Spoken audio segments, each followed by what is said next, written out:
You got it? I got it. Okay, here we go. Okay, so today we're going to be doing a video on the new glitter gun. We're selling these and also renting them. It's really cold out right now and terrible weather, so we're just shooting a short little video inside to show it, but later on when the weather breaks we'll do a more professional video, but in the meantime, let's show you the glitter gun. Okay, here we go. Okay, great. So this is the new glitter gun, and it comes with a hopper. You open it up, you pop your glitter in here. It's a hand crank, so you're basically cranking, which makes the glitter unclump and drop into a hole. It's then, I don't want to say compressed, but it's then kind of tightened and shot out this pipe here. And they've given you this, which is very cool. It allows you to put it on and move it. So if you're doing it on a wall, you can turn it like this. If you're doing it on a ceiling, you can turn it like this. So this is kind of handy, having it removable and changeable. When you get the glitter gun, this crank handle will not be on it because it's somewhat delicate. So the first thing you'll do with the glitter gun, whether you're renting or buying it, is to put that crank onto it. Okay, and when you send it back to us, if you are renting, please take it off so that it doesn't get hurt in transit. Okay, so here we go. This first one we're going to go ahead and do is an ultrafine. So we're going to show you how an ultrafine works in the glitter gun. So I'm going to go ahead and load it up.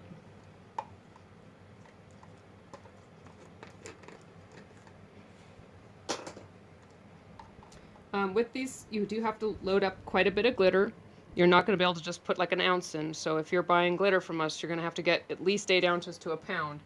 And quite honestly, I'd prefer to have even more than a pound if you're doing a project.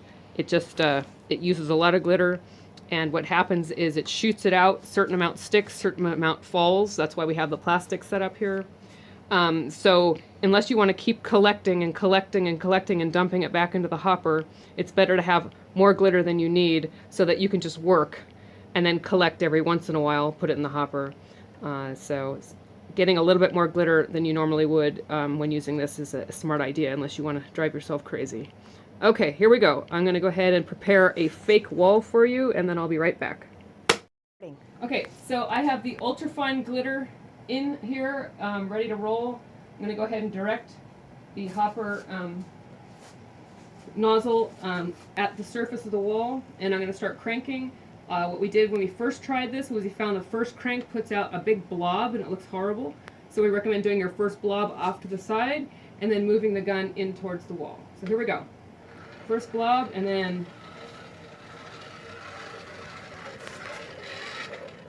okay, what you're seeing here is I should have done more of the first blob off and come over here.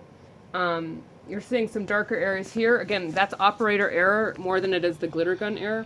If you are very careful, and if I had a nice wide wall, if I were doing this as a real video and not just this little short video, I would certainly approach the wall and go, like at least 2 or 3 feet across, like this, across it, rather than trying to isolate just a small area like this. When you isolate a small area like this, you are going to get clumping. But as you can see, it does do a fairly nice even amount.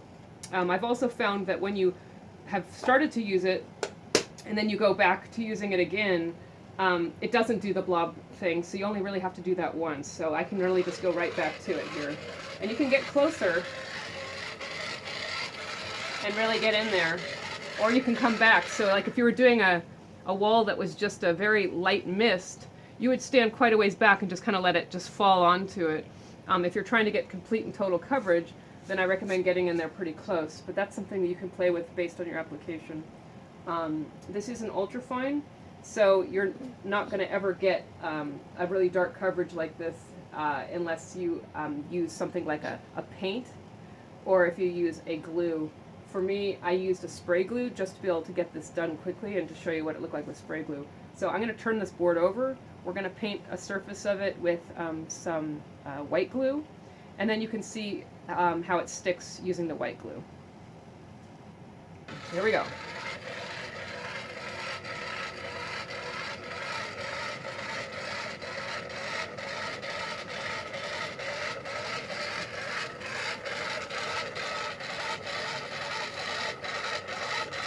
So it looks like it is sticking better. We're getting a more total coverage here.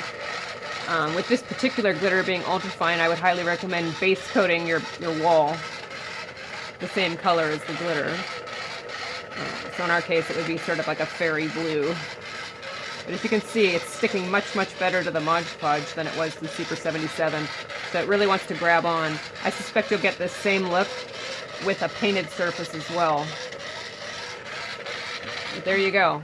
That's the glitter gun. You can see it's extremely even when you did it with the Mod Podge. So if you were to do a wall at your house, and instead of paint it, you could paint it with a base coated paint, and then throw the glitter gun at it. Otherwise, you could even do a Mod Podge on your wall, throw glitter at it, and then maybe do a light sealer or a heavy sealer, depending on what your application is. But I think that right there is just about as good as it gets for a wall.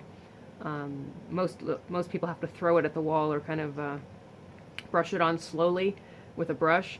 You can see how fast that was. So there you go. For this segment of the video, we are using a Kraft glitter. It's a bigger flake. It's a 040. The last segment we used an ultrafine. The chunky is really fun to spray. It's very quick, and you get a lot of coverage. So here we go. I'm going to put some in the hopper. I already have some in. I'm going to add a little bit more. It's good to get it, pretty full, so you don't have to stop a lot. Okay, glitter's in. Remember, when you first start, it does a big splooch all over the place. You want to make sure you don't splooch on your wall or your project. In this case, I've taken a piece of open foam styrofoam. It's got an open cell, so I put Mod Podge on very heavy. So this should stick to it really nicely. So here we go. The first splotch has occurred, and here we are. We're moving in. You can see how quickly it attaches itself to the glue. And if you need it to get even more coverage, you can get in closer and really fire it right on there. You can see it's very, very even. And it's a fast way. So if you had a giant boat or something that you needed to cover very, very quickly, this is a great tool. See how even it is? Just stuck right on there. At this point, you let it dry. You could do an overcoat of like a glitter blast, or even if you wanted to hand brush Mod Podge on it, it would last, forever. Anyway, there you go. That's how fast that was, and used very, very little glitter. All this glitter that you're seeing down here can be recaptured and put back into the hopper if you do it cleanly. So in other words, putting clean plastic up and making sure you can capture it. You can just put that right back into the hopper and send it on its way and try and use it again. Okay, so that's it. Glitter gun.